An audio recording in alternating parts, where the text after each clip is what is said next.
الله أكبر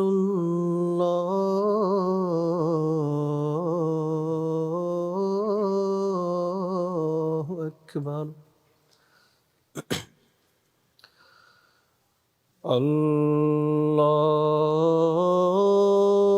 الله أكبر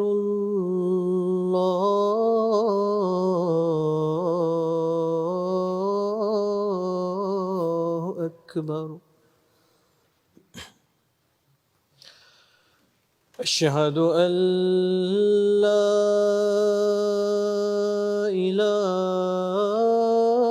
إله إلا الله أشهد أن لا إله إلا الله أشهد أن محمدًا رسول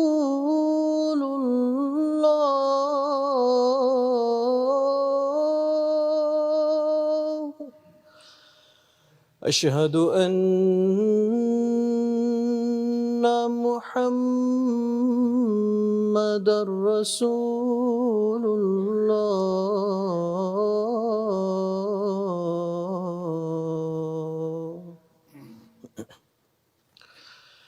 حي على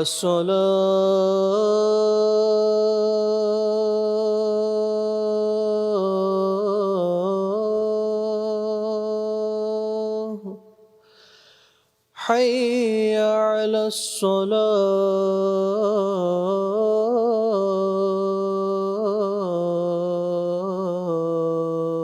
الصلاة حي على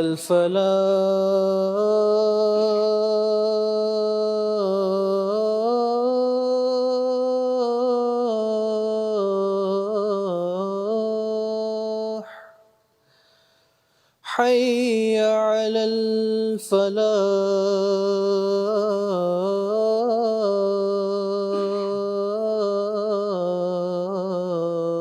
الفلاح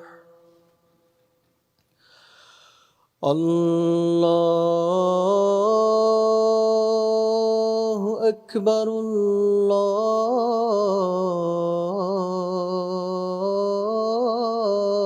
الله أكبر لا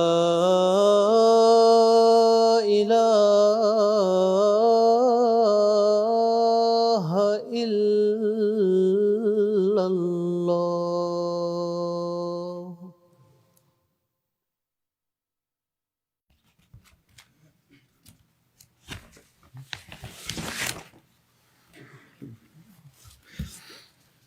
السلام عليكم ورحمة الله.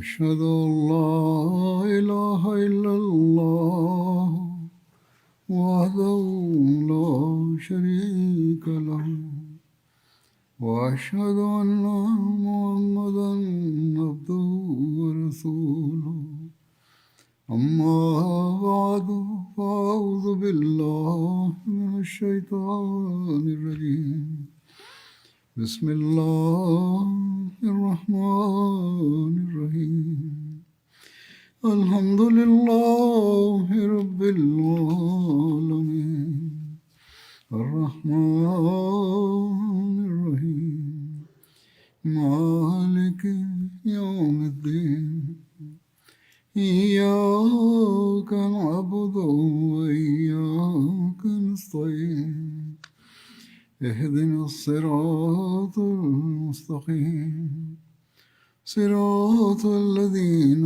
أنعمت عليهم غير المغضوب عليهم ولا الضالين لن تنالوا البر حتى تنفقوا مما تحبون وما تنفقوا من شيء فإن الله به عليم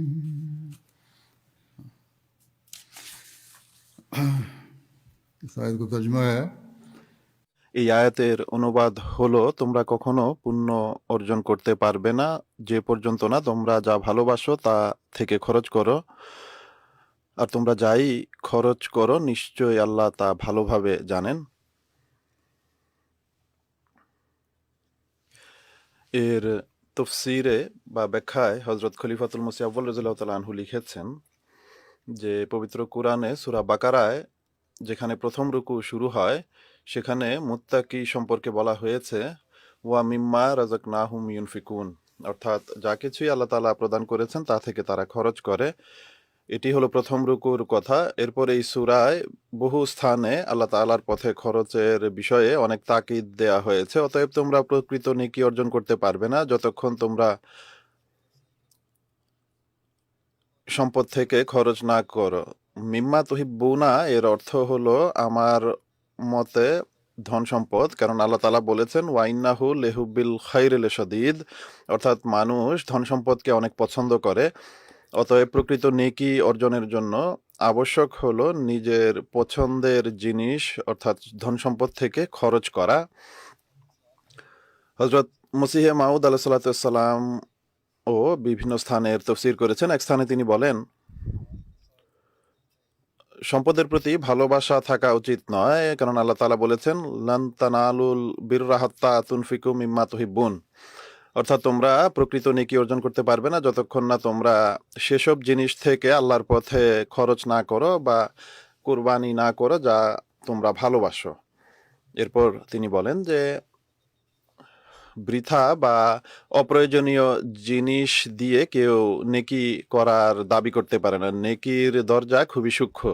অতএব এই বিষয়টি ভালোভাবে অনুধাবন করো যে অপ্রয়োজনীয় জিনিস দান করে কেউ তা দিয়ে প্রবেশ করতে পারবে না, কেননা সুস্পষ্ট নির্দেশ হলো নান তালানুল বিররা হাত্তা তুনফিকু মিম্মা তুহিব্বুন, অর্থাৎ যতক্ষণ প্রিয় থেকে প্রিয় জিনিস থেকে খরচ না করবে বা দান না করবে ততক্ষণ পর্যন্ত ভালোবাসা লাভের যোগ্য হতে পারবে না। যদি কষ্ট স্বীকার করতে না চাও আর প্রকৃত নেকি করতে না চাও তাহলে কিভাবে সফল হতে পারবে, অর্থাৎ কিভাবে সফল হতে পারো।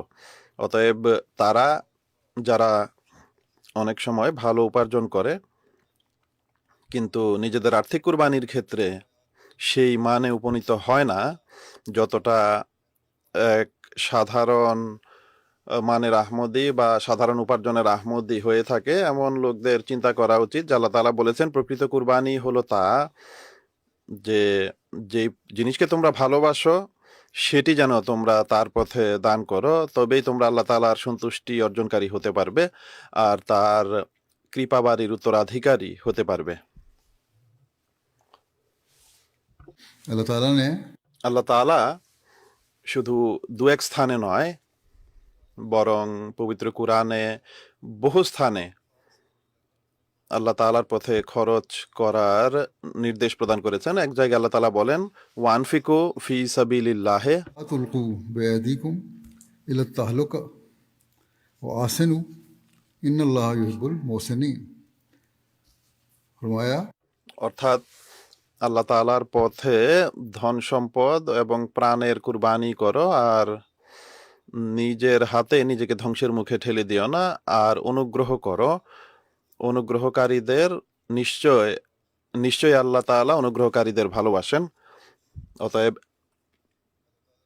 আল্লাহ তাআলার পথে ব্যয় না করা অনেক সময় ধ্বংসের মুখে ঠেলে দেয়। একদিকে এই দাবি করা যে আমরা এই যুগে যুগ ইমামকে মান্য করেছি, মহানবী সাল্লাল্লাহু আলাইহি ওয়াসাল্লামের ভবিষ্যৎবাণীকে পূর্ণ করেছি এবং তার নির্দেশ অনুযায়ী আমরা হযরত মুসলিম আউদ ইসলামের জামাতের অন্তর্ভুক্ত হয়েছি। আর অপরদিকে কখনো কখনো আর্থিক কুরবানির ক্ষেত্রে সন্দেহ সৃষ্টি হওয়া এটি সঠিক পন্থা নয়। সাধারণভাবে জামাতে এই দিকে বহু মনোযোগ রয়েছে, কিন্তু অনেক সময় যাদের মনে এই সন্দেহ সৃষ্টি হয় তাদের এই ধারণা জাগে আল্লাহ তাআলার কৃপা যে জামাতের অধিকাংশ সদস্য আর্থিক কুরবানির ক্ষেত্রে অনেক আনন্দের সাথে অংশগ্রহণ করে, কিন্তু যেমনটি আমি বলেছি কতক এমন সদস্য রয়েছে যাদের মনে সংশয় থাকে। তো তাদের আল্লাহ তাআলার এই কথা স্মরণ রাখা উচিত যে আল্লাহ তাআলার পথে সম্পদ দান করা আবশ্যক।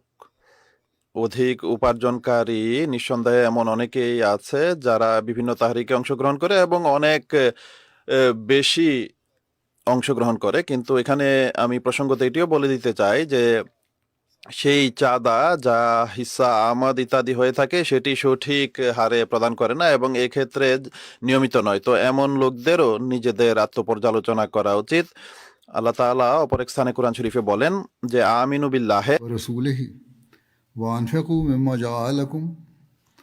جعلكم مستخلفين فيه فالذين آمنوا منكم وأنفقوا لهم أجر كبير کہ اے لوگو অর্থাৎ হে লোকেরা আল্লাহ তাআলা এবং তার রসুলের প্রতি ঈমান আনো এবং যে ধন সম্পদ তোমরা পূর্বের জাতিসমূহের পরে লাভ করেছো তা থেকে খরচ করো এবং তোমাদের মাঝে যারা মুমিন তারা যেন তারা খোদার পথে খরচ করতে থাকে, তারা অনেক বড় প্রতিদান লাভ করবে। অতএব আল্লাহ তাআলার পথে যারা খরচ করে তাদের সাথে বড় প্রতিদান দেয়ার প্রতিশ্রুতি দিয়েছেন। অনুরূপভাবে বলেছেন ওয়ামা লাকুম আল্লা তুনফিকু ফি সাবিলিল্লাহ वलिल्लाहि मिरासु समावाति वल अर्ज़।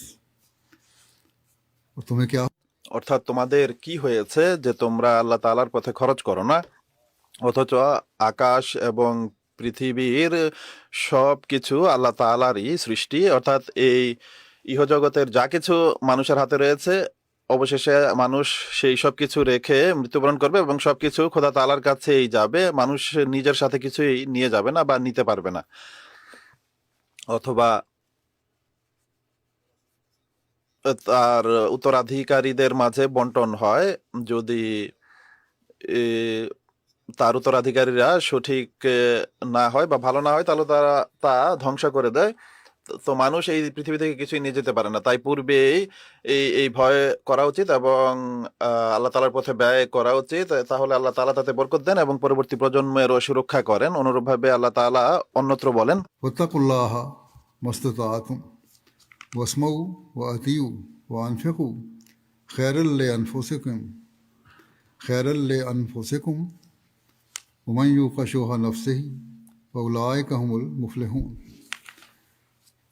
बस जितना हो सके অতএব যতটা উচিত আল্লাহ তাআলার তাকওয়া অবলম্বন করো এবং তার কথা শোনো এবং তার আনুগত্য করো এবং নিজের ধন সম্পদ তার পথে ব্যয় করতে থাকো, এটি তোমাদের নিজেদের জন্যই মঙ্গলজনক এবং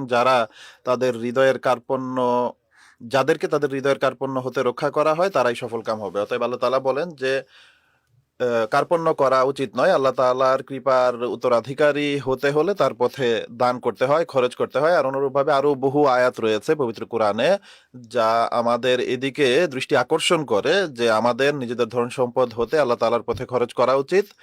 এবং এই যুগে, বর্তমান যুগে, যেমনটি হযরত মসিহ মাউদ আলাইহিস সালামও এদিকে দৃষ্টি আকর্ষণ করেছেন যে ধর্মের প্রচারের জন্য এবং ধর্মের প্রসারের জন্য, তবলিগে ইসলামের জন্য ধন সম্পদের প্রয়োজন রয়েছে, তাই তা থেকে তোমাদের দান করা উচিত বা খরচ করা উচিত। অনুরূপভাবে এটিও স্মরণ রাখা উচিত যে যারা ধর্ম প্রচারের জন্য বা ধর্মের জন্য খরচ করে বা দান করে, যেমনটি আমি আয়াত পাঠ করেও বলেছি, এর উপকার শুধু তারাই পায় না বরং পুরো জাতি এর দ্বারা উপকৃত হয়। অতএব জাতির প্রতি সহানুভূতিরও দাবি এবং মানবতার প্রতি সহানুভূতিরও দাবি যে আমরা যেন আল্লাহ তাআলার পথে দান করি, যা থেকে মানুষের সাহায্যের জন্য খরচ করা হয় এবং ইসলাম প্রচারের জন্য ব্যয় করা হয়। হাদিস ইত্যাদিতেও মহানবী সাল্লাল্লাহু আলাইহি ওয়াসাল্লাম বহু স্থানে এই দিকে আমাদের দৃষ্টি আকর্ষণ করেছেন যে আর্থিক কুরবানি করা উচিত। হযরত হাসান রাদিয়াল্লাহু তাআলা আনহু হতে বর্ণিত, এটি হাদিসে কুদসি, যে তিনি সাল্লাল্লাহু আলাইহি ওয়াসাল্লাম বলেন, আল্লাহ তাআলা বলেছেন যে, হে আদম সন্তানগণ, তোমরা তোমাদের ধন সম্পদ আমার কাছে জমা করে নিশ্চিন্ত হয়ে যাও। না আগুন লাগার ভয়, না পানিতে ডুবে যাওয়ার ভয় থাকবে, আর না কোনো চোরের চুরি করার ভয় থাকবে। আমার কাছে যে সম্পদ জমা হবে তার পুরোটাই আমি তোমাকে ফিরিয়ে দেব সেদিন, যেদিন তুমি সবচেয়ে বেশি এর মুখাপেক্ষী থাকবে বা এর প্রয়োজনের মুখাপেক্ষী থাকবে। অতএব এটি হলো আল্লাহ তাআলার প্রতিশ্রুতি যে আল্লাহ তাআলার পথে খরচ করলে আল্লাহ তাআলা তার পুরোটাই ফিরিয়ে দেবেন। কুরআন শরীফেও আল্লাহ তাআলা বলেছেন, ওয়ামা তুনফিকু মিন খাইরিন ইউওয়াফা ইলাইকুম। وما تنفقوا من خير يوفى إليكم وأنتم لا تظلمون, कि जो अच्छा অর্থাৎ যে ভালো সম্পত্তি তোমরা তার পথে দান করবে তা তোমাদের পুরোটাই ফিরিয়ে দেওয়া হবে। বরং কতক স্থানে এটিও বলা হয়েছে যে বহুগুণে বর্ধিত হারে দান করা হবে। অতএব এটি হলো আল্লাহ তাআলার দেয়ার পদ্ধতি, যা মানুষ আল্লাহ তাআলার পথে দান করে। আমরা সৌভাগ্যবান যে বর্তমানে, যেমনটি আমি পূর্বেও বলেছি, আহমদীদের অধিকাংশই এই বিষয়টি অনুধাবন করে। তারা আল্লাহ তাআলার পথে বহু অর্থ সম্পদ দান করে বা খরচ করে। হযরত মসিহ মাউদ আলাইহিস সালামের যুগেও এই খরচ বা দানের এমন সব উদাহরণ রয়েছে। বরং এগুলো দেখে হযরত মসিহ মাউদ আলাইহিস সালাম একবার বলেছেন যে, আমি আশ্চর্য হই যে কিভাবে এই লোকেরা, যারা দরিদ্র শ্রেণীর লোক, ধর্মের খাতিরে এত কুরবানি করছেন। আজও একই চিত্র আমরা দেখতে পাই,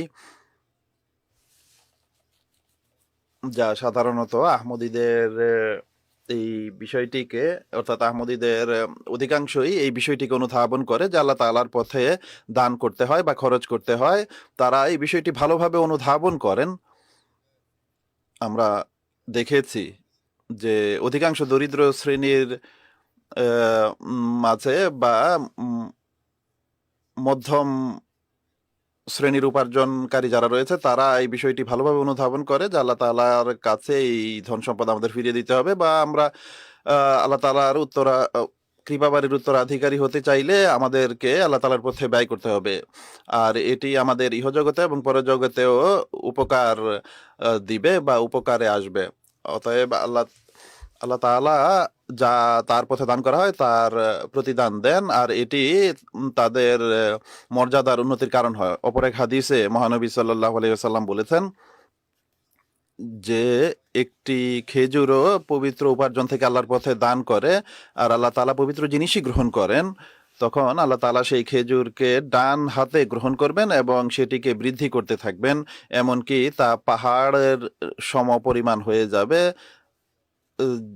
উদাহরণ দিয়ে তিনি বলেন যে, তোমাদের মধ্য থেকে কেউ যেমনটি কোনো বাছুরকে লালন পালন করে বড় একটি পশুতে পরিণত করে, অতএব যেভাবে ছোট্ট এক বাছুর লালিত পালিত হয়ে বড় গরুতে বা পশুতে পরিণত হয়, অনুরূপভাবেই তোমরা যদি দান তাআলার পথে দান করে তাহলে তাও সেভাবেই বৃদ্ধি পাবে। কিন্তু শর্ত হলো তা যেন পবিত্র উপার্জন হয়, এমন নয় যে অপবিত্র উপার্জন বা ভুল রীতিতে তা উপার্জন করা হবে এবং তা থেকে চাঁদা দেওয়া হবে, এমন নয়, বা এমনটি হলে হবে না। বরং উপার্জন পবিত্র হতে হবে, আর তবেই আল্লাহ তাআলা তা গ্রহণ করবেন। অপর এক হাদিসে বর্ণিত হয়েছে, মহানবী সাল্লাল্লাহু আলাইহি ওয়াসাল্লাম বলেন, কিয়ামতের দিন হিসাব কিতাব শেষ হওয়া পর্যন্ত আল্লাহ তাআলার পথে দানকারী, আল্লাহ তাআলার পথে খরচ যে সম্পদ সে খরচ করেছে তার ছায়ায় থাকবে। অতএব কিয়ামতের দিন যে আর্থিক কুরবানি রয়েছে, শর্ত হলো এগুলো যেন নেক নিয়ত এবং পবিত্র উপার্জন হতে করা হয়, আল্লাহ তাআলার কৃপা আকর্ষণকারী হয়ে থাকে। যেমনটি আমি পূর্বেও বলেছি যে জামাতের সদস্যরা এই বিষয়টিকে বোঝে এবং অনুধাবন করে, যেমনটি আল্লাহ তাআলা বলেছেন যে তাকওয়ার পথে যারা চলে তাদের আর্থিক কুরবানি গৃহীত হয় বা কবুল হয়, আর এগুলোকে আল্লাহ তাআলা বহু গুণে বর্ধিত করেন বা বৃদ্ধি করেন। জামাতের লোকেরা এর উপর আমল করার চেষ্টা করে। আল্লাহ তাআলা পবিত্র কোরআনে এক স্থানে বলেছেন, ওয়া মাইয়াত্তাকিল্লাহা ইয়াজআল লাহু মাখরাজান ওয়া ইয়ারযুকহু মিন হাইসু লা ইয়াহতাসিব ওয়া মাইয়াতাওয়াক্কাল আলাল্লাহি ফাহুয়া হাসবুহু ইন্নাল্লাহা বালিগু আমরিহি কাদ জাআলাল্লাহু পরের অংশ আমি ধরতে পারিনি। অর্থাৎ যে ব্যক্তি আল্লাহ তাআলার তাকওয়া গ্রহণ করবে, আল্লাহ তাআলা তাকে সেখান থেকে রিজিক প্রদান করবেন, যা থেকে রিজিক পাওয়ার কোনো ধারণাও তার থাকে না। আর যে কেউ আল্লাহ তাআলার উপর ভরসা রাখে, আল্লাহ তাআলা তার জন্য যথেষ্ট। আল্লাহ তাআলা নিশ্চয়ই তার উদ্দেশ্য পূর্ণ করে ছাড়েন। আর আল্লাহ তাআলা সব বিষয়ের একটি পরিমাণ নির্ধারণ করে রেখেছেন, আর সবাইকে সেই অনুযায়ী দান করেন। হযরত মসিহে মাউদ আলাইহিস সালাতু ওয়াস সালাম বলেছেন যে সর্বদা এটি স্মরণ রাখা উচিত যে আমরা তাকওয়া এবং পবিত্রতার ক্ষেত্রে কতটা উন্নতি করেছি। এর মান হলো কুরআন।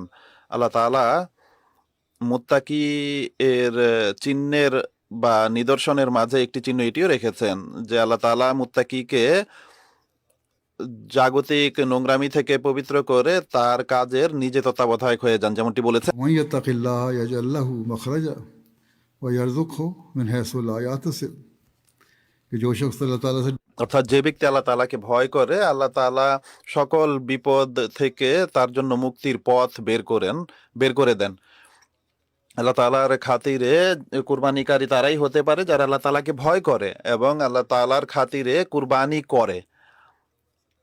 এমনটি যখন তারা করে তখন তাদের এই ভয় থাকে না বা এই চিন্তা থাকে না যে আমাদের প্রয়োজন কিভাবে পূর্ণ হবে বা আমাদের খরচ কিভাবে নির্বাহ হবে। আল্লাহ তাআলা তাদের জন্য পথ উন্মুক্ত করতে থাকেন। তিনি বলেন যে আল্লাহ তাআলা তাদের জন্য মুক্তির পথ বের করে দেন এবং এর জন্য এমন উপার্জনের পথ খুলে দেন যা তার ধ্যান ধারণায়ও থাকে না। এরপর এক স্থানে তিনি বলেন যে আল্লাহ তাআলা নিজের খাতিরে কুরবানিকারীদের এবং তাকওয়ার পথে যারা চলে তাদেরকে বিপদ থেকে মুক্ত রাখেন। তিনি বলেন যে যাদের আল্লাহ তাআলা তত্ত্বাবধায়ক হয়ে যান তারা পৃথিবীর বিপদাবলী থেকে মুক্ত হয়ে যান,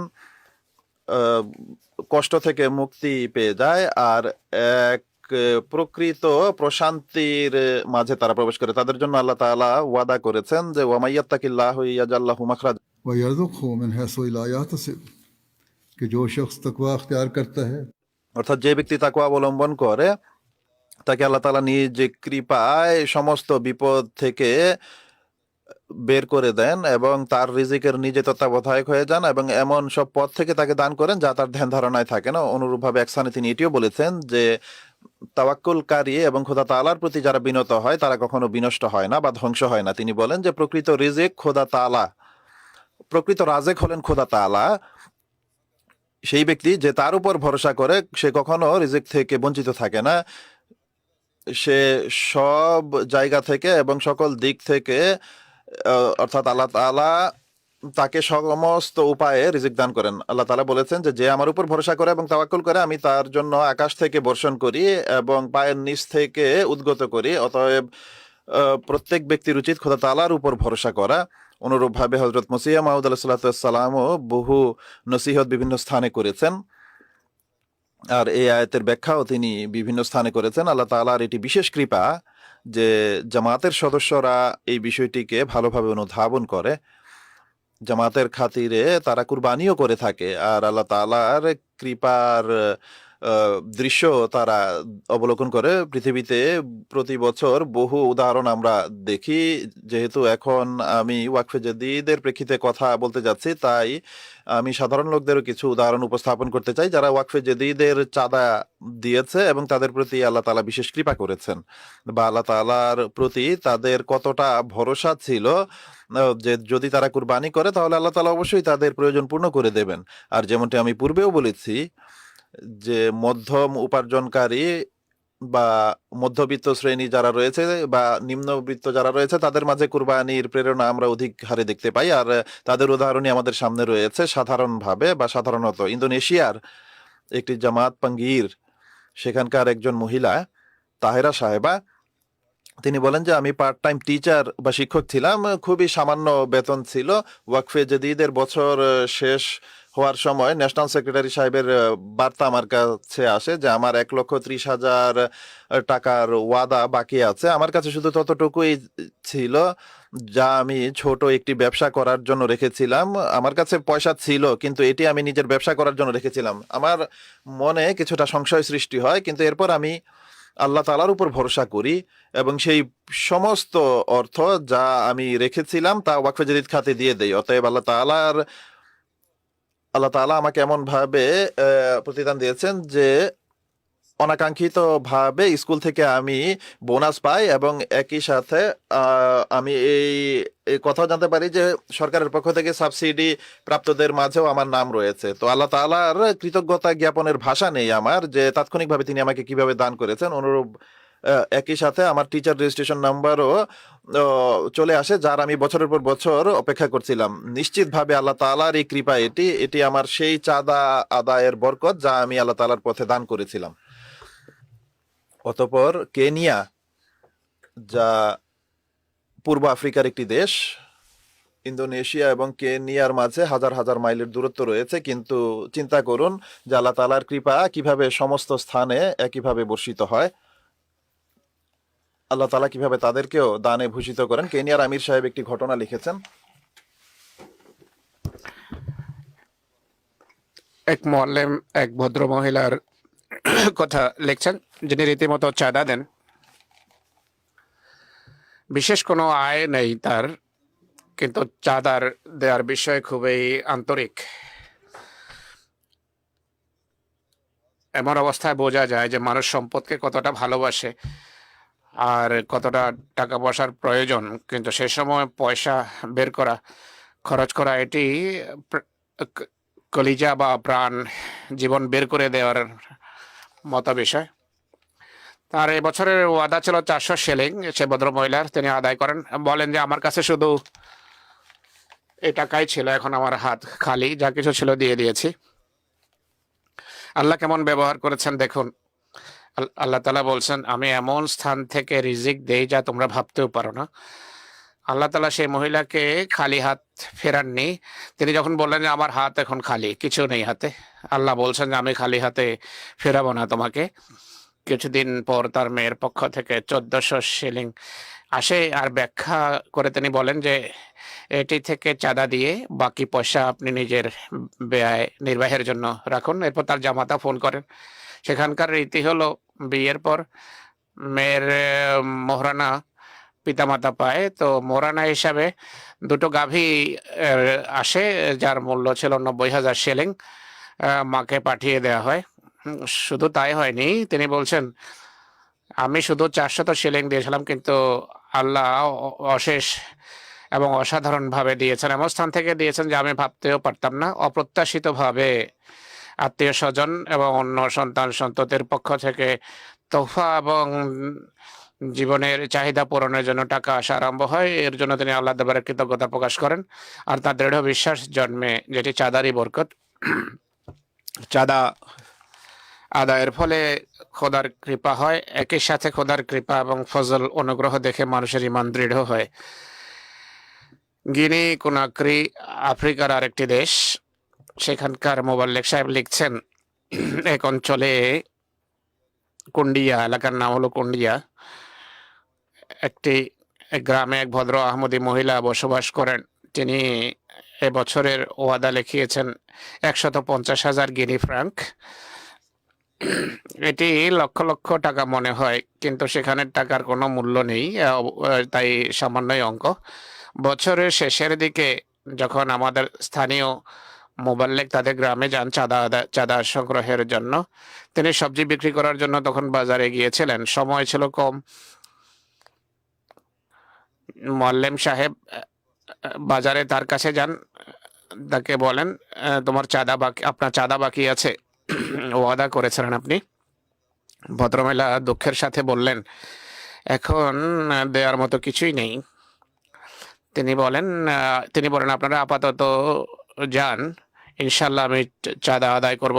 দেখুন, এক দরিদ্র ভদ্র মহিলা ইমানে নিয়েছেন, ইসলাম আহমদিয়ত গ্রহণ করেছেন, আফ্রিকান ইমানে কিভাবে উন্নতি হয়েছে দেখুন। এটি নয় যে তিনি কোনো বাহানা করেছেন বা এটি বলেন চলে যাও, দিতে পারবো না, বরং বলেন এখন কিছু নেই, অচিরেই ব্যবস্থা করে আপনাকে পৌঁছে দেব। আমাদের মোবাল্লেক সেখান থেকে ফিরে আসেন। পরবর্তী গ্রামে যাওয়ার পর আবার এই মহিলার কাছে আসেন, তিনি 1 লক্ষ ফ্রাঙ্ক দেন, বলেন যে আজকে সারাদিনের উপার্জন এটি, যা আমি আল্লাহ তালার পথে দিয়ে দিয়ে দিচ্ছি। যদিও বেশ কিছুদিন থেকে আমাদের ঘরে ভালো কোনো খাবার রান্না হয়নি, সামান্য খাবার বাচ্চাদেরকে দেই। আজকে আমার ইচ্ছা ছিল যা উপার্জন করব, যা আয় হবে, বাচ্চাদেরকে তার মাধ্যমে ভালো কিছু কিনে খাওয়াবো। কিন্তু আপনি যেহেতু বললেন, আর আমারও অভিজ্ঞতা হলো, আল্লাহ তালার পথে প্রিয় সম্পদ যা দেয়া হয় তা কখনো নষ্ট হয় না, বৃথা যায় না। আল্লাহ এমন স্থান থেকে রিজেক্ট দেন যা মানুষ ভাবতেও পারে না। তো আমি ভাবলাম যে আমার এই কোরবানি বৃথা যাবে না, ব্যর্থ হবে না। আজকে আমি এই চাঁদা দিয়ে দিচ্ছি, এর ফল আসবে। স্থানীয় মোবাল্লেক বলেন না, তিনি সেখানে দাঁড়িয়েছিলেন। তখনই সে মহিলার কাছে ফোন আসে, তার পুত্রের, তার ছেলের, যে কিছু জিনিস আছে যা আপনাকে দিতে চাই, আপনি অমুক জায়গায় আসুন, এসে নিয়ে যান। মাকে বলছেন। ছেলের সাথে দেখা করতে যান। ছেলে তাকে 5 লক্ষ ফ্রাঙ্ক দিয়ে বলেন, ঘরের ব্যয় নির্বাহের জন্য দিচ্ছি। সে ভদ্র মহিলা সানন্দে ফিরে আসেন, এসে একথা বলেন যে তখন আবার ফোন আসে।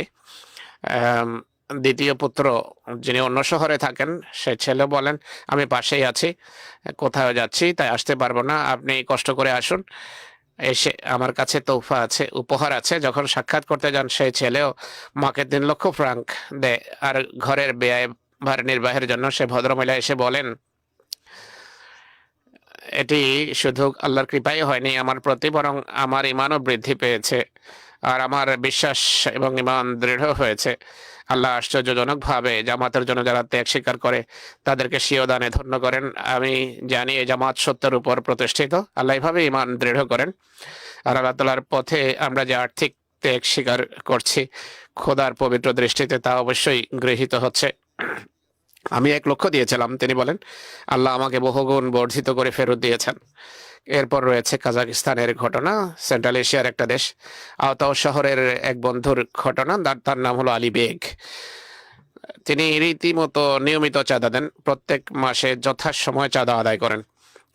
কিছু কাল থেকে সমস্যার কারণে চাঁদা দিতে পারছিলেন না। তার লাজেমি চাঁদা এবং ওয়াকফজিদের চাঁদাও বছর শেষ হওয়ার সত্ত্বেও দিতে পারেননি। খুবই চিন্তিত ছিলেন। একদিন জুমার নামাজের পর নিজেই বলছিলেন যে আমি অনেক ঋণগ্রস্ত হয়েছি, ব্যাংক আমার অ্যাকাউন্ট বন্ধ করে দিয়েছে, তাই আমি চাঁদাও দিতে পারছি না। দোয়া করছিলাম খোদা তাআলা যদি কৃপা করেন।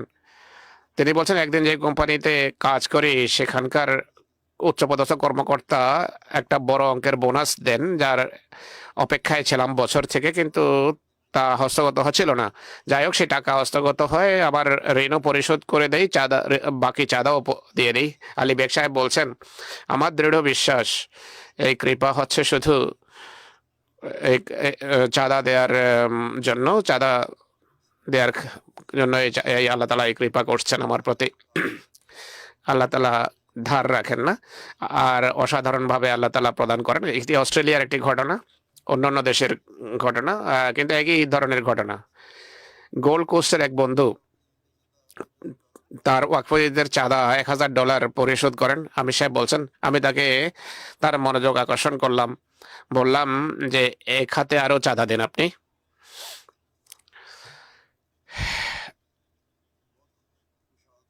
খুব সচ্ছল তো নন, মধ্যবিত্ত পরিবারের মানুষ। তাদের অনেকে অনেক বড় বড় কোরবানি করেন, যদিও সবাই নয়, কিন্তু এই ব্যক্তি কোরবানি করেছেন। দরিদ্রদের তুলনায় তাদের অর্থাৎ তিনি ভালো কোরবানি করেন, আর্থিক ত্যাগ স্বীকার করেন। যারা সচ্ছল মোটামুটি তাদের অবস্থা বর্ণনা করছে, যারা জামাতের খাতিরে কোরবানি করেন। এই বন্ধু $1000 ওয়াদা করেছেন, আদায় করেছেন। যখন তাকে আবার মনোযোগ আকর্ষণ করা হয় যে আরো চাঁদা দেন, তিনি আরো $6000 অর্থাৎ 6 গুণ বর্ধিত করে চাঁদা দেন। মোটের উপর $7000 চাঁদা দেন তিনি। পরের দিনই ফোন আসে তার কাছে, আর তিনি বলেন, আমার স্ত্রীর এক ইন্স্যুরেন্স কোম্পানির পক্ষ থেকে ফোন আসে। সেই ইন্স্যুরেন্স কোম্পানি, বিমা কোম্পানি বলে ইন্স্যুরেন্স ক্লেমের একটা ক্লেম প্রসেসে ছিল, দাবি যা আমরা জানতাম না। আর এর ফলে $12,000 রিফান্ড আসে তার কাছে। তিনি বলেন, বন্ধু বলেন যে আমি 6,000 দিয়েছিলাম, আল্লাহ তাআলা দ্বিগুণ করে আমাকে ফেরত দিয়েছেন, আর এমন ভাবে দিয়েছেন যেখান থেকে পাওয়ার কোনো প্রত্যাশা ছিল না, আশা ছিল না। গিনি বাসাওয়ের মোবাল্লেগ অপ্রত্যাশিতভাবে যে খোদা সাহায্য করেন সেই সংক্রান্ত ঘটনা লিখছেন একজন মুখলেস আহমদি, আবু সানিয়া সাহেব। দেশের বাইরে ছিলেন, দীর্ঘদিন বাইরে অবস্থান করার সত্ত্বেও কোনো চাকরি হয়নি, আর্থিক চাপের শিকার ছিলেন। বিদেশে বা প্রবাসে কেউ কারো থাকা, চাকরি না থাকা, আর্থিক অসচ্ছলতার মাঝে মানুষের অবস্থা কেমন হয় দেখুন। সেই সময় যদি তার হাতে কোনো টাকা আসে, সেই পয়সা তার কাছে সবচেয়ে প্রিয় হয়ে থাকে এবং নিজের জন্য খরচ করে। কিন্তু এই মুখলেস আহমদের অবস্থা দেখুন। তিনি বলেন যে আমাদের পক্ষ থেকে যখন আর্থিক আহ্বান করা হয়, সেই ব্যক্তি সেই ডাকে সাড়া দিয়ে আল্লাহ তাআলার পথে যা ছিল তা দিয়ে দেন। যদিও তখন তার কাছে বিশেষ কোনো টাকা পয়সা ছিল না, যা ছিল তার সবচেয়ে প্রিয় জিনিস ছিল তখন, কিন্তু সেই পয়সা তিনি আল্লাহর পথে খরচ করেন। আল্লাহ তাআলা তার কোরবানি স্বল্পতম সময়ে গ্রহণ করেন। চাঁদা দেওয়ার 1 সপ্তাহ অতিবাহিত হতেই এক কোম্পানির পক্ষ থেকে ফোন আসে যে আপনাকে কোনো ইন্টারভিউ দিতে হবে না, আপনি আসেন, আপনাকে চাকরি দেওয়া হচ্ছে। অর্থাৎ তিনি দরখাস্ত করে রেখেছিলেন, তাই তাকে ডাকে জয়েন করার জন্য। আবু সানিয়া সাহেব বলেন, খোদার পথে কৃত কোরবানিরই ফসল এটি, আল্লাহর সাহায্যের যে প্রতিশ্রুতির এটি আক্ষরিক পূর্ণতা, যা আল্লাহ তাআলা বহুগুণ বর্ধিত করে মানুষকে দেন। অপ্রত্যাশিতভাবে দিয়েছেন আল্লাহ তাআলা, এমনভাবে দিয়েছেন যা তিনি ভাবতেও পারতেন না।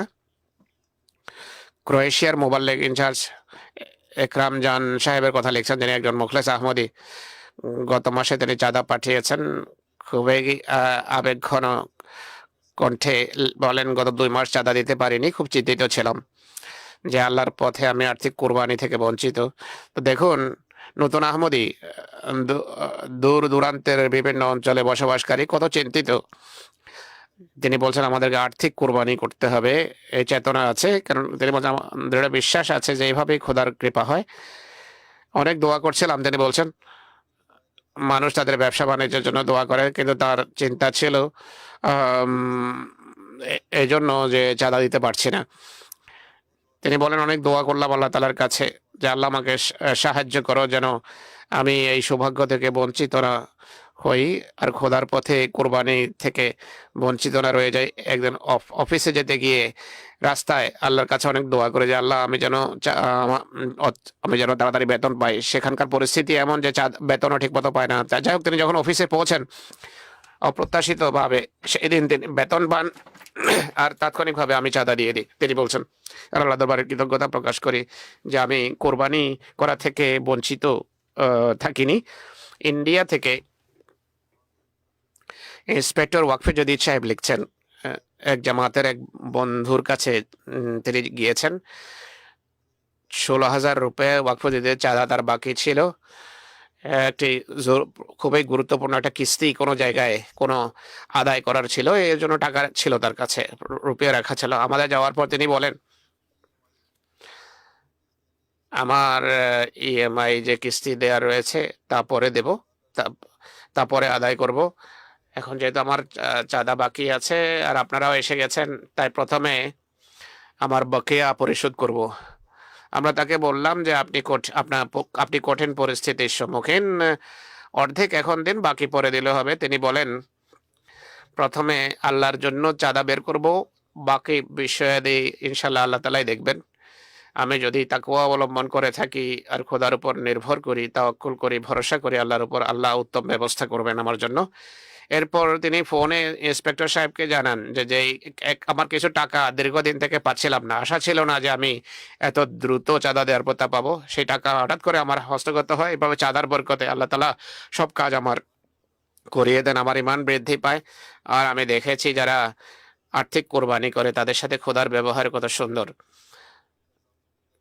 দক্ষিণ আমেরিকার গোয়াদেলুর এক যুবক, নতুন আহমদি, জার্মিন বাজান বয়স হলো 28 বছর।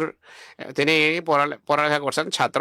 পড়ালেখার পাশাপাশি তিনি চাকরিও করেন। দরিদ্র একটি দেশ। ওয়াকফ জায়গাদের গুরুত্ব সম্পর্কে তাকে অবগত করা হয়। সচরাচর বলা হয় যে সচরাচর এটি বলা হয় যে নবাগতদের মাঝে চাঁদার অভ্যাস সৃষ্টির জন্য ওয়াকফে যদি যেমন তারিখে যদি তাদের অন্তর্ভুক্ত করা উচিত, তো তার মনোযোগ আকর্ষণ করা হয় এদিকে। তাকে যখন বলা হয় তখন তিনি বলেন, আমার বাসনা যে আমি এতে এখানে চাঁদা দিতে চাই, কিন্তু এখন কোনো টাকা নেই, জানি না মাস কিভাবে কাটবে।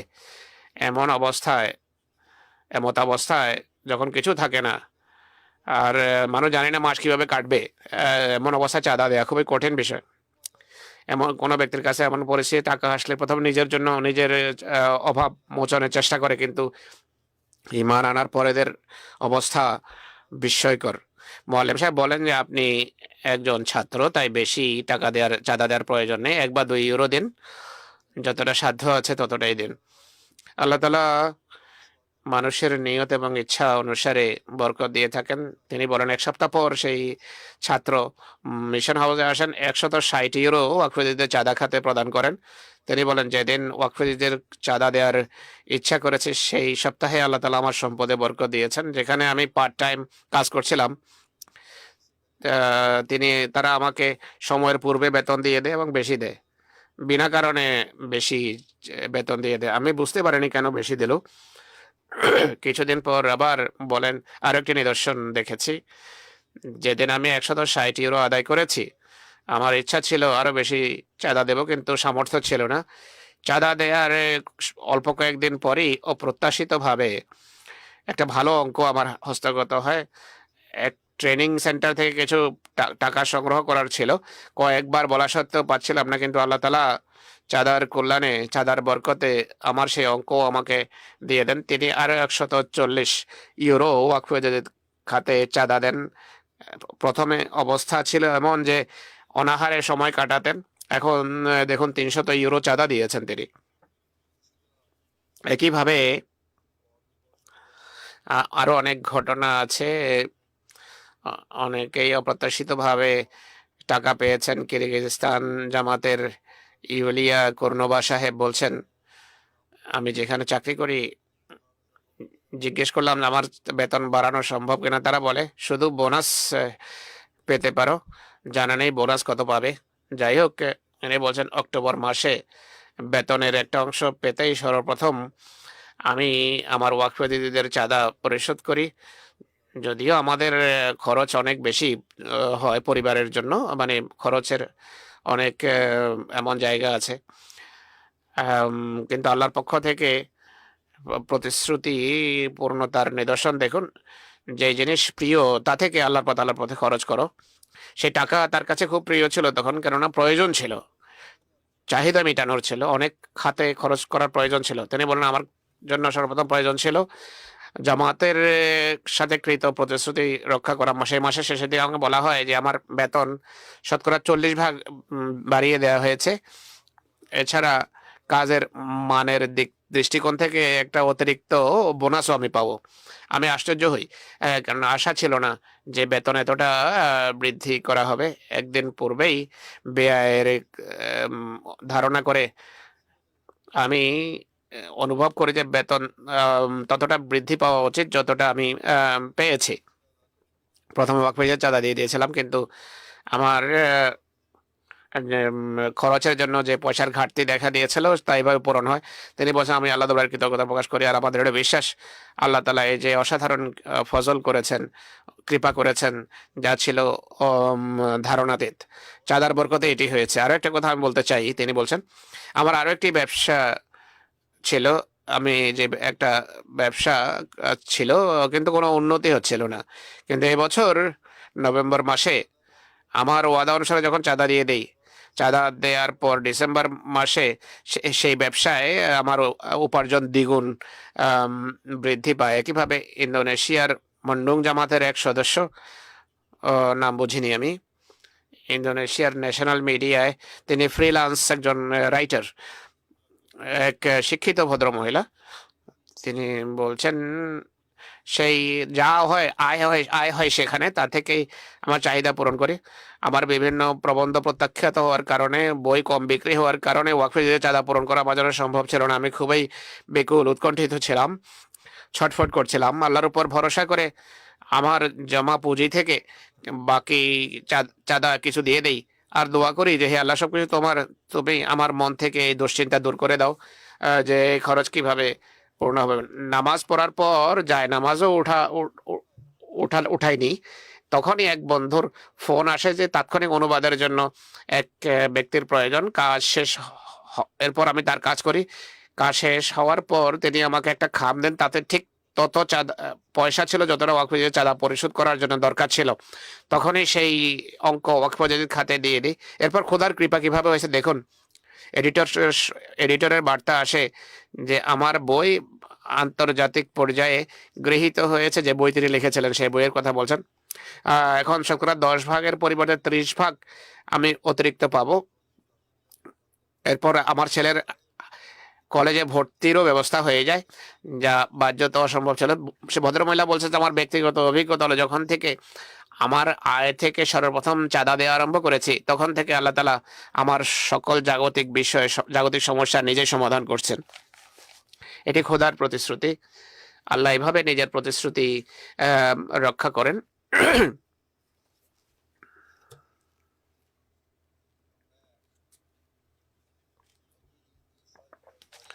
ওয়াকফ জাদিদের এখন ঘটনা সব বাদ দিয়ে ওয়াকফ জাদিদের এবছরের যে তথ্য উপাত্ত তুলে ধরছি, বিভিন্ন জামাতে যে সমস্ত আদায় হয়েছে তা তুলে ধরবো। পুরো রিপোর্ট উপস্থাপন করা সম্ভব হয় না। সব দেশ থেকে তো রিপোর্ট আসে না, আফ্রিকার বিভিন্ন দেশ থেকে এখনো রিপোর্ট আসেনি। যা পেয়েছি তা উপস্থাপন করছি আপনাদের সামনে। ওয়াকফ জাদিদের এটি 69তম বছর, 68তম বছর সমাপ্ত হয়েছে এবং নববর্ষের সূচনা। এটি আল্লাহর কৃপায় প্রায় 15.97 মিলিয়ন, 14.97 মিলিয়ন, অর্থাৎ প্রায় 15 মিলিয়ন পাউন্ড মানুষ চাঁদা হিসাবে ওয়াকফ জাদিদের খাতে দিয়েছে। গত বছরের তুলনায় 1.3 মিলিয়ন পাউন্ড বেশি আলহামদুলিল্লাহ আদায় হয়েছে এবছর। কানাডা এবং যুক্তরাজ্য প্রথম এবং দ্বিতীয় স্থান অধিকার করেছে। ইংল্যান্ড এবছর মোটের উপর প্রথম স্থান অধিকার করেছে, কিন্তু কানাডা অনেক চেষ্টা করেছে। তারা প্রায় ইংল্যান্ডের সমান, যুক্তরাজ্যের সমপর্যায়ে রয়েছে। দ্বিতীয় স্থান অধিকার করেছে। তৃতীয় স্থানে রয়েছে জার্মানি, চতুর্থ স্থানে আমেরিকা, পঞ্চম স্থানে ভারত, আর এরপর অস্ট্রেলিয়া, এরপর মধ্যপ্রাচ্যের একটি জামাত রয়েছে, এরপর রয়েছে ইন্দোনেশিয়া, এরপর মধ্যপ্রাচ্যের আরেকটি জামাত। দশম স্থান অধিকার করেছে বেলজিয়াম।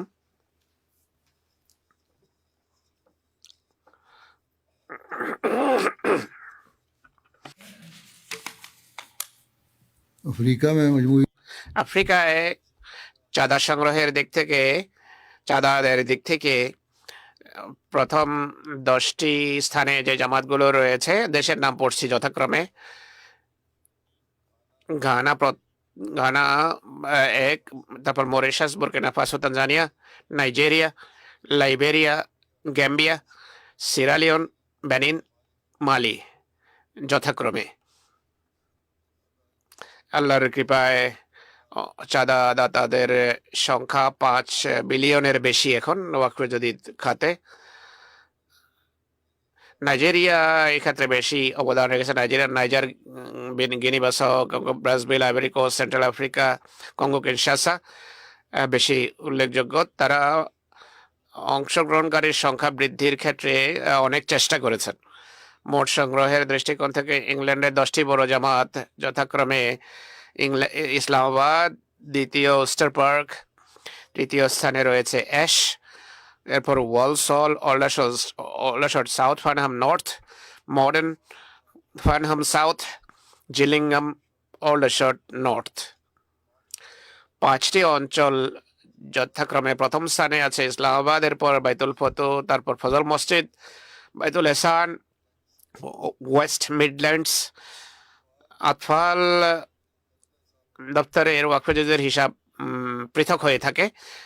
তো এতে অলডারশট প্রথম স্থানে রয়েছে, অলডারশট সাউথ, এরপর Aldershot North, Morden, Ash, Cheam South, Farnham South, Islamabad, Roehampton Vale, Mitcham Park এবং ওয়ালসল।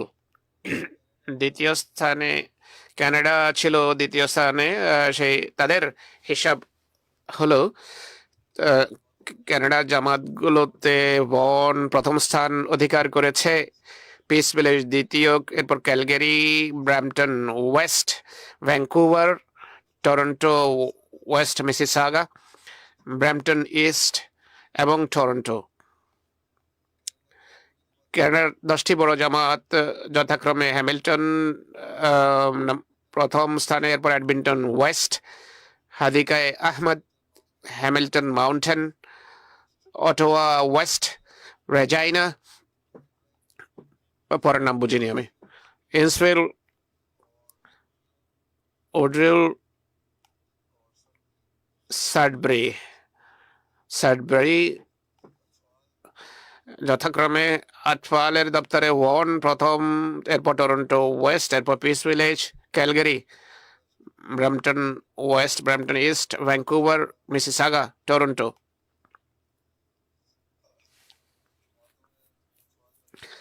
জামাতগুলোতে আতফালের ক্ষেত্রে হাদিকায় আহমদ প্রথম, লন্ডন সাউথ, হ্যামিল্টন, সেখানেও একটা শহরের নাম হলো লন্ডন কানাডাতে।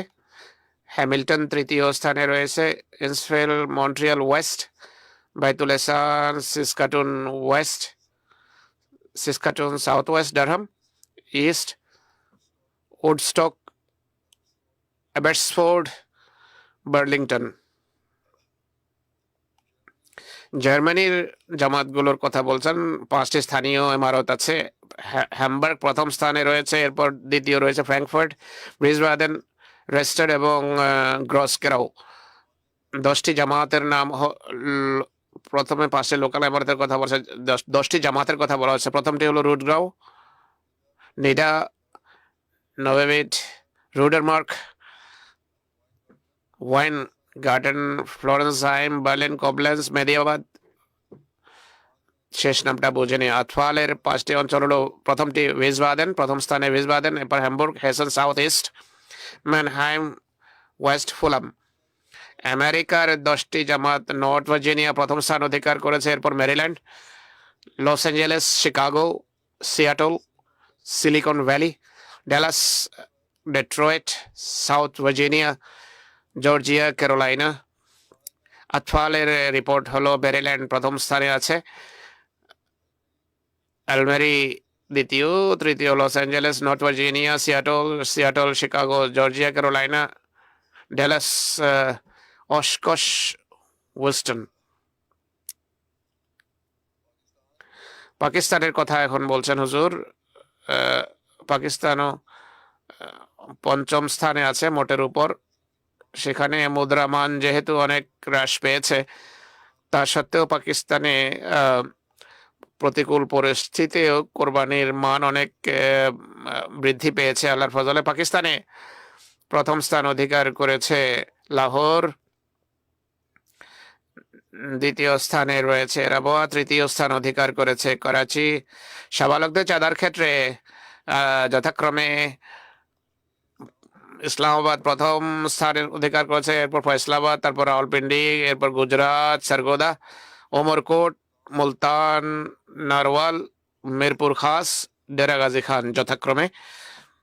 প্রথম 10টি জামাত ইসলামাবাদ শহর প্রথম স্থান অধিকার করেছে, এরপর টাউনশিপ লাহোর, ডিফেন্স লাহোর, দারুজিকের লাহোর, সামানাবাদ লাহোর, আল্লামা ইকবাল টাউন লাহোর, বাইতুল ফজল ফয়সালাবাদ, মোগলপুরা লাহোর, মুলতান শহর, দিল্লি গেট লাহোর। আতফালের রিপোর্ট হলো পাকিস্তানে প্রথম স্থান লাহোর অধিকার করেছে, দ্বিতীয় স্থান করেছে রাবোয়া, তৃতীয় স্থানে রয়েছে করাচি। আর জেলার পজিশন হলো ইসলামাবাদ প্রথম, ফয়সলাবাদ দ্বিতীয়, নারওয়াল, রাওয়ালপিন্ডি, ওমরকোট, সারগোদা, গুজরাট, মিরপুর খাস, লাইয়া, টোবাটেক সিং রয়েছে যথাক্রমে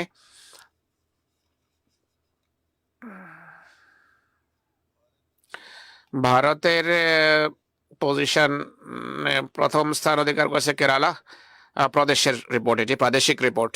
প্রদেশগুলোর মাঝে কেরালা প্রথম স্থানে রয়েছে, এরপর তামিলনাড়ু, জম্মু কাশ্মীর, তেলেঙ্গানা, কর্ণাটক, উড়িষ্যা, পাঞ্জাব, পশ্চিমবঙ্গ, মহারাষ্ট্র, উত্তরপ্রদেশ যথাক্রমে। আর 10টি জামাতের রিপোর্ট হলো কম্বেটর, হায়দ্রাবাদ, কম্বেটর প্রথম স্থানে রয়েছে, তারপর হায়দ্রাবাদ, এরপর কাদিয়ান, কালিকাট, বিলিপালিয়ালাম, পালিয়াম, ব্যাঙ্গালোর, মঞ্জেরি, কলকাতা, ক্যারিং, কেরালাই। অস্ট্রেলিয়ার 10টি জামাতের রিপোর্ট হলো Melbourne, Langwarrin, Marsden Park, Castle Hill, Melbourne Berwick, Melbourne Clyde, Penrith, Perth, Melbourne West, Logan East, Melbourne East. তাদের জামাতগুলোর মাঝে যেগুলো প্রথম দ্বিতীয় স্থানে রয়েছে Melbourne Langwarrin, Marsden Park, Castle Hill, Melbourne Berwick, Melbourne ক্লারিক, Penrith, Melbourne East, Perth, Melbourne West, Adelaide West. আতফাল তাদের পজিশন হলো দ্বিতীয় স্থান Langwarrin, Adelaide south, Melbourne West, Logan West, Melbourne Berwick, Castle Hill, Partha,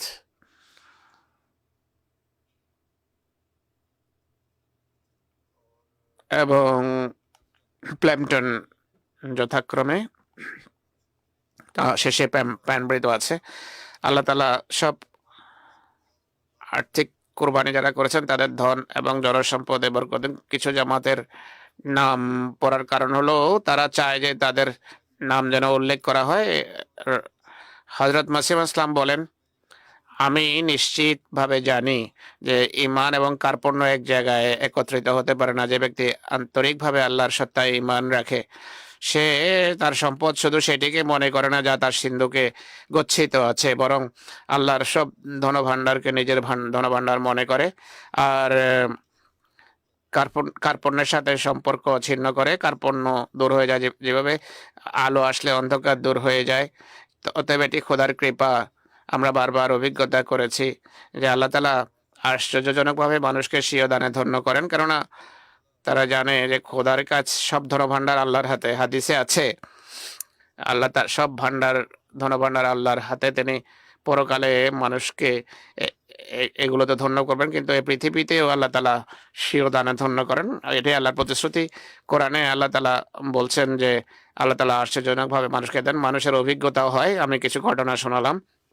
আল্লাহ তাআলা ভবিষ্যতে আমাদের আর্থিক কোরবানির তৌফিক দিন। আমাদের ঈমান এবং ঈমানও ক্রমাগতভাবে আল্লাহ তাআলা বৃদ্ধি করুন।